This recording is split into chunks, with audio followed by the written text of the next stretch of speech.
திரியேக தேவனின் பரிசுத்த நாமத்தில் உங்கள் அனைவருக்கும் என் அன்பின் சமாதான வாழ்த்துக்கள். இன்றைய நாளிலும் இந்த பதிவின் மூலம் நாம் பார்க்க இருப்பது என்னவென்றால், நாம் இறைவனின் வசனமாகிய இறைவனின் வார்த்தை என்று நம்புகிற வேதாகமத்தை பற்றிய காரியங்களை பார்க்க இருக்கிறோம். இந்த பதிவில் வேதாகமம் பற்றி அறிவோம் என்ற தலைப்பின் கீழ் தான் நாம் பார்க்க இருக்கின்றோம். இந்த காரியத்தை பலரும் அறிந்திருக்கலாம், சிலருக்கு தெரியாமலும் இருக்கலாம். இருப்பினும் ஒரு எளிமையான விஷயத்தை மக்கள் எல்லோரும் அறிந்திருக்க வேண்டும் என்ற எண்ணத்தோடு கிறிஸ்துவை விசுவாசிக்கிற ஒவ்வொருவரும், வேதத்தை பின்பற்றுகிற ஒவ்வொருவரும் அறிந்திருக்க வேண்டும் என்கிற ஒரு எண்ணத்தினால் இதை உங்களுக்கு தெரியப்படுத்த விரும்புகிறேன். நாம் வாசிக்கும் பரிசுத்த வேதாகமம் 2 விதமான சாயலை கொண்டுள்ளது.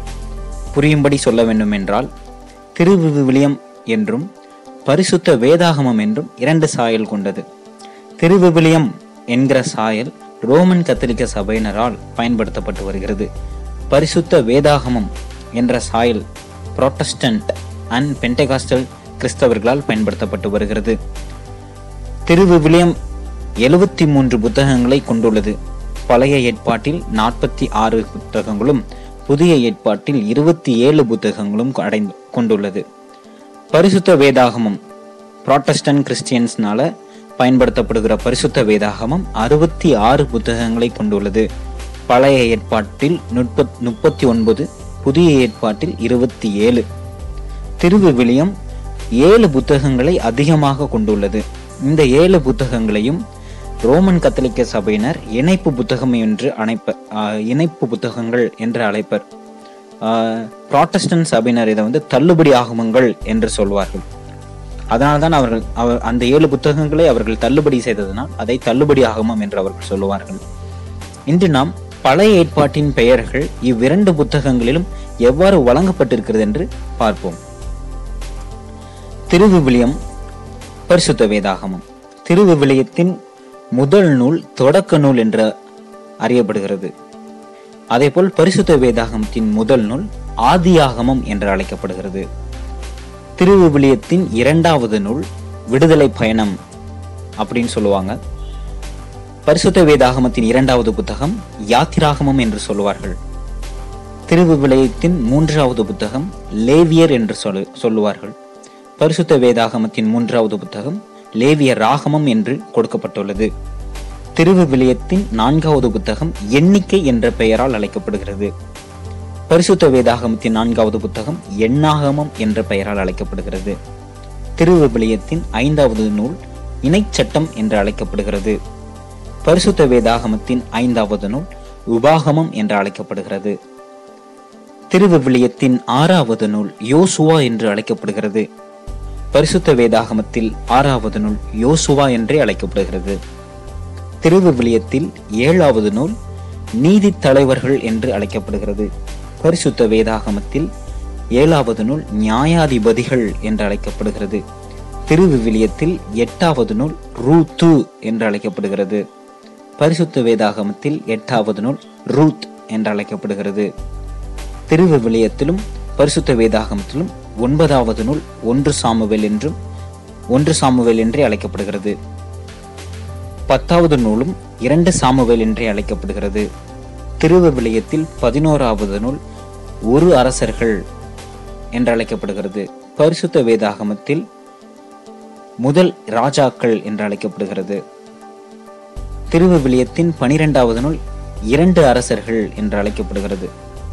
பரிசுத்த வேதாகமத்தின் 12வது நூல் 2 ராஜாக்கள் என்று அழைக்கப்படுகிறது. திருவிவிலியத்தின் 13வது நூல் முதல் குறிப்பேடு அப்படி என்று அழைக்கப்படுகிறது. பரிசுத்த வேதாகமத்தின் 13வது நூல் முதல் நாளாகமம் என்று அழைக்கப்படுகிறது. திருவிவிலியத்தின் 14வது நூல் 2 குறிப்பேடு, அதாவது 2வது குறிப்பேடு என்று அழைக்கப்படுகிறது. பரிசுத்த வேதாகமத்தின் 14வது நூல் 2 நாளாகமம் என்று அழைக்கப்படுகிறது. திருவிவிலியத்தின் 15வது நூல் எஸ்ரா என்று அழைக்கப்படுகிறது. பரிசுத்த வேதாகமத்தின் 15வது நூல் எஸ்ரா என்று அழைக்கப்படுகிறது. 16வது நூல் நெகேமியா என்று திருவிவிலியத்திலும் அழைக்கப்பட்டுள்ளது, பரிசுத்த வேதாகமத்திலும் அழைக்கப்பட்டுள்ளது. 17வது நூலும் அதே போல்தான் எஸ்தர் என்று அழைக்கப்படுகிறது. 18வது நூலும் யோப் என்று அழைக்கப்படுகிறது. 19வது நூல் திருவிவிலியத்தில் திருப்பாடல்கள் என்று அழைக்கப்படுகிறது. பரிசுத்த வேதாகமத்தில் சங்கீதம் என்று அழைக்கப்படுகிறது. 20வது நூல் நீதிமொழிகள் என்று 2 வேதத்திலும் அழைக்கப்பட்டுள்ளது. 21வது நூல் திருவிவிலியத்தில் சபை உரையாளர் என்று அழைக்கப்பட்டுள்ளது. பரிசுத்த வேதாகமத்தில் பிரசங்கி என்று அழைக்கப்பட்டுள்ளது. திருவிவிலியத்தின் 22வது நூல் இனிமை மிகு பாடல் என்று அழைக்கப்பட்டுள்ளது. பரிசுத்த வேதாகமத்தில் உன்னத பாட்டு என்று அழைக்கப்பட்டுள்ளது. 23வது நூல் திருவிவிலியத்தில் எசாயா என்று அழைக்கப்படுகிறது. 23வது நூல் பரிசுத்த வேதாகமத்தில் ஏசாயா என்று அழைக்கப்படுகிறது. 24வது நூல் எரேமியா என்ற 2 வேதாகமத்திலும் அழைக்கப்பட்டுள்ளது.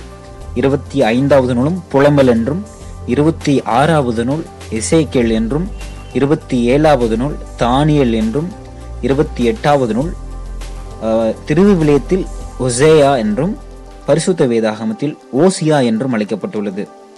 29வது புத்தகம் யோவேல் என்றே அழைக்கப்பட்டுள்ளது.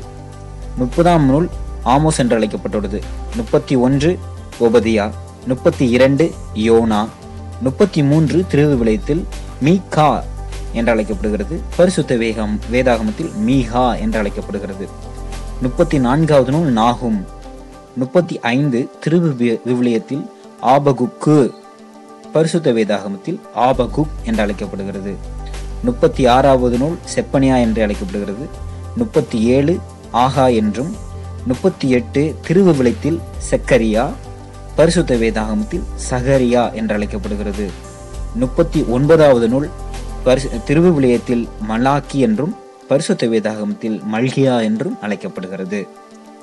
இவ்வாறு திருவிவிலியத்திலும் பரிசுத்த வேதாகமத்திலும் அதன் பெயர்கள், ஒவ்வொரு புத்தகத்தின் பெயர்களும், ஒரு சில புத்தகங்கள் வேறு வேறு பெயர்களையும், ஒரு சில புத்தகங்கள் ஒரே பெயர்களையும் கொண்டு எழுதப்பட்டுள்ளன.